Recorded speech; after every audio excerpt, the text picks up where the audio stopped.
శ్రీ గురుభ్యో నమః. శ్రీ మహాగణాధిపతే నమః. శ్రీ మాత్రే నమః. Welcome to Mihiravani YouTube channel.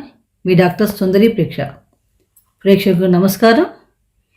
ఈరోజు మనం ఈ వీడియోలో ఫిబ్రవరి 1వ తారీఖు అంటే ఫిబ్రవరి 1, 2024 నుంచి 28 ఫిబ్రవరి 2024 వరకు గల గోచార గ్రహ సంచారం ఆధారంగా ద్వాదశ రాశుల వారికి ఎటువంటి ఫలితాలు ఉంటాయి, ఉద్యోగ వ్యాపార కుటుంబ విషయాలు ఎలా ఉండబోతున్నాయి, ఏ ఏ గ్రహాలు అనుకూలమైన ఫలితాలు ఇస్తున్నాయి, ప్రతికూలతలు తగ్గించుకోవడానికి ఏ పరిహారాలు పాటించాలి, ఇలా ద్వాదశ రాశుల విషయాల గురించి మనం ఈ వీడియోలో చర్చిద్దాం. ఫలితాలకు వెళ్లే ముందు అసలు గ్రహాలు ఏ రాశుల్లో సంచరిస్తున్నాయో, ఏ గ్రహాలు ఏ రాశుల్లో సంచరిస్తున్నాయో తెలుసుకుందాం. మేషరాశిలో గురు సంచారం జరుగుతోంది. కన్యలో కేతువు. ధనస్సులో కుజుడు ఫిబ్రవరి 4వ తారీఖు వరకు, తదుపరి ఉచ్చస్థితైన మకర రాశిలో సంచారం చేస్తాడు. శుక్రుడు ధనస్సులో 11వ తారీఖు వరకు, తదుపరి మకర రాశిలో సంచారం. మకరంలో రవి ఫిబ్రవరి 13 వరకు, తదుపరి కుంభరాశిలో సంచారం. బుధుడు 18 వరకు మకరంలో, 19 నుండి కుంభరాశిలో సంచారం సాగిస్తాడు. కుంభంలో శని భగవానుడు, మీనంలో రాహువు. చంద్రుడు చిత్తా నక్షత్రం కన్యారాశి నుండి సంచారం ప్రారంభించి 12 రాశులు పూర్తి చేసుకొని హస్తా నక్షత్రంతో సంచారాన్ని ముగిస్తున్నాడు. ఇటువంటి గోచార గ్రహస్థితి ఆధారంగా ద్వాదశ రాశుల వారికి ఈ ఫిబ్రవరి మాసంలో ఎలా ఉండబోతోంది అనే విషయాల్ని మనం ఈ వీడియోలో తెలుసుకుందాం. ఒక్కొక్క రాశి గురించి తెలుసుకుందాం. చక్కగా అన్నీ విని ఆ పరిహారాలను చక్కగా పాటించండి అందరూ కూడా. సింహరాశి. మఖా నక్షత్రం 4 పాదాల వాళ్ళు, పుబ్బా నక్షత్రం 4 పాదాలు, ఉత్తరా నక్షత్రం 1వ పాదం పుట్టిన వాళ్ళందరూ కూడా సింహరాశి కింద వస్తారు. రాష్ట్రాధిపతి రవి.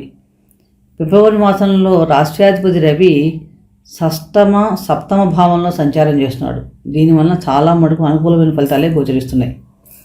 సహజంగా మీకు ఈ మాసంలో మీరు ఏ పని ప్రారంభించినా కూడా చక్కగా సకాలంలో పూర్తి చేస్తారని చెప్పవచ్చు. తృతీయ దశమాధిపతి అయిన శుక్రుడు కుజునితో కలిసి సంచారం చేయడం వలన ఉద్యోగంలో కొంచెం మార్పులు ఉండే అవకాశాలు ఎక్కువ కనిపిస్తున్నాయి. అలాగే అదృష్టం కూడా కలిసి వస్తుందని చెప్పవచ్చు ఈ మాసంలో మీకు. మాసారంభంలో చాలా మటుకు వాతావరణం అనుకూలించడంతో సంతృప్తిగా పనులు పూర్తి చేస్తారు. రాష్ట్రాధిపతి రవి 6వ భావంలో ద్వితీయాధిపతి బుధునితోనూ చతుర్థ భాగ్యాధిపతితో కలిసి సంచారం చేయడం వలన మీకు ఈ మాసంలో చాలా మటుకు విజయావకాశాలు మెరుగుపడతాయి. మొదటి 2 వారాలు చాలా ఎక్కువగా ఉంటాయి. విద్యార్థులకు మటుకు కొంచెం ఏకాగ్రత తగ్గే అవకాశాలు కనిపిస్తున్నాయి. అంటే వీరికి మాస ప్రారంభం అంతా కూడా కొంచెం ఒడిదుడుకులుగానే ఉంటుందని చెప్పవచ్చు. కాబట్టి కొంచెం ఏకాగ్రత పెంచుకోవాలి. అంటే అనవసరమైన ఆకర్షణలు రావటం కానీ, అవి చూద్దాం, లేకపోతే కాసేపు టీవీ చూద్దామా, కాసేపు సినిమాకి వెళ్తామా, ఏదో ఒకటి డైవర్షన్ అనమాట. ఒకదానికి స్థిరమైన అభిప్రాయం లేకుండా అటు ఇటు అనవసరమైన వృధా కాలక్షేపం చేయడం వల్ల కూడా వాళ్ళు ఏకాగ్రతగా చదువు మీద దృష్టి పెట్టలేరు. దానివల్ల కొంచెం ఇబ్బంది ఏర్పడే అవకాశం ఉంది. కాబట్టి కొంచెం కాన్సన్ట్రేషన్ పెంచుకోకపోతే కానీ విద్యలో అడ్డంకులు వచ్చే అవకాశం కూడా ఎక్కువగా కనిపిస్తోంది. కాబట్టి విద్యార్థులు కంపల్సరీగా కొంచెం ప్రయత్నపూర్వకంగా కొంచెం జాగ్రత్తలు తీసుకోవాలి. అలాగే వీళ్ళకి ద్వితీయంలో మనకి కేతు సంచారం వల్ల కూడా కొంచెం విద్యలో ఏమన్నా అడ్డంకులు ఏర్పడటం కానీ, అలాగే ఎవరైనా సరే ఉన్నత విద్యకి చేసే ప్రయత్నాల వాళ్ళకి ఆర్థిక ఇబ్బందులు రావడం వచ్చే అవకాశాలు అయినప్పటికీ కూడా మిగిలిన గ్రహస్థితి అనుకూలంగా ఉండటం వల్ల చాలా మటుకు పంచమ భావం పైన కానీ తృతీయ భావం పైన గురు దృష్టి ఉండటం వల్ల కూడా మీకు ఏంటంటే అడ్డంకులను అధిగమించి ఉన్నత విద్యకి వెళ్ళే అవకాశాలు కూడా చక్కగా కనిపిస్తున్నాయి. ముఖ్యంగా ఈ 3-4 వారాల మటుకు అనవసర చర్చలకి వెళ్ళటం వలన చదువులో ఇబ్బంది ఏర్పడే అవకాశం ఎక్కువగా ఉంది వీళ్ళకి. కుటుంబ జీవితం మటుకు ఈ మాసం అంతా కూడా సామాన్యంగా ఉంటుంది. చతుర్థాధిపతి కుజుడు పంచమంలో సంచారం చేసేటప్పుడు ప్రేమ సామరస్య భావాలు పెరుగుతాయి. కానీ ద్వితీయంలో కేతు సంచారం వలన చాలా మటుకు మధ్యలో కుటుంబ సభ్యుల మధ్య మనస్పర్ధలు వచ్చే అవకాశం కూడా కనిపిస్తోంది. కాబట్టి కొంచెం వీలైనంతవరకు అనవసర విషయాల్లో జోలికి వెళ్లకుండా ఉంటే మంచిది.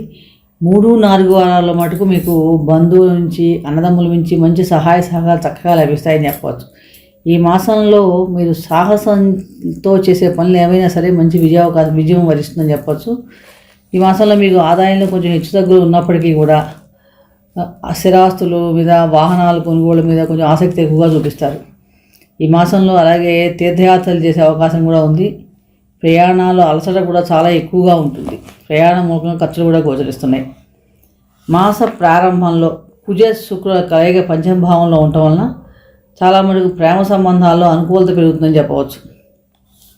అలాగే రవి బుధులు కలయిక బుధాదిత్య యోగం ఏర్పడటం, దృష్టి వ్యయస్థానం పైన ఉండటం వలన ఖర్చులు పెరిగే అవకాశం కూడా కనిపిస్తోంది. సప్తమంలో శని రవి సంచారం, ఫిబ్రవరి 15 రవి సంచారం సప్తమ భావంలో ఉంటుంది. అలాగే శని ఆల్రెడీ సప్తమంలో సంచారం చేస్తున్నాడు. దీనివల్ల మీకు ఈ సింహరాశి వారి వైవాహిక జీవితంలో ఫిబ్రవరి 15 తర్వాత కొంచెం ఈగో క్లాషెస్ ఏర్పడే అవకాశం ఉంది. కాబట్టి ఇక్కడ కొంచెం చాలా జాగ్రత్త వహించాలి. షష్టమ భావంలో రవి సంచారం జరిగే సమయంలో ఆరోగ్యపరంగా చాలా బాగుంటుంది. ఎటువంటి ఆరోగ్య సమస్యలు కూడా పెద్ద ఇబ్బంది పెట్టవని చెప్పవచ్చు. అంటే మొత్తం మీద చూసినప్పుడు రాష్ట్రాధిపతి రవి షష్టమ భావంలో సంచారం చేయటం, ద్వితీయాధిపతితో కలిసి సంచారం చేయటం, దశమాధిపతితో కలిసి సంచారం చేయటం, ఇవన్నీ కూడా చాలా మటుకు అనుకూలమైన ఫలితాలు ఇస్తున్నాయి. ఆరోగ్య విషయంలో మటుకు చిన్న చిన్న ఇబ్బందులు ఉన్నా కూడా ఫిబ్రవరి 15 తర్వాత, అలాగే వైవాహిక జీవితంలో కూడా కొన్ని ఈగో క్లాషెస్ రావటం ఇలాంటివన్నీ కనిపిస్తున్నాయి. కాబట్టి ఈ విషయాలు మనం చాలా జాగ్రత్తలు తీసుకోవాలి. అలాగే విద్యార్థులు కూడా వీలైనంతవరకు ఏకాగ్రత పెంచుకోవడం, బాహ్య ఆకర్షణలో ఏకాగ్రత పెంచుకుంటే కనుక చాలా మటుకు విజయ అవకాశాలు పెరుగుతాయని చెప్పవచ్చు.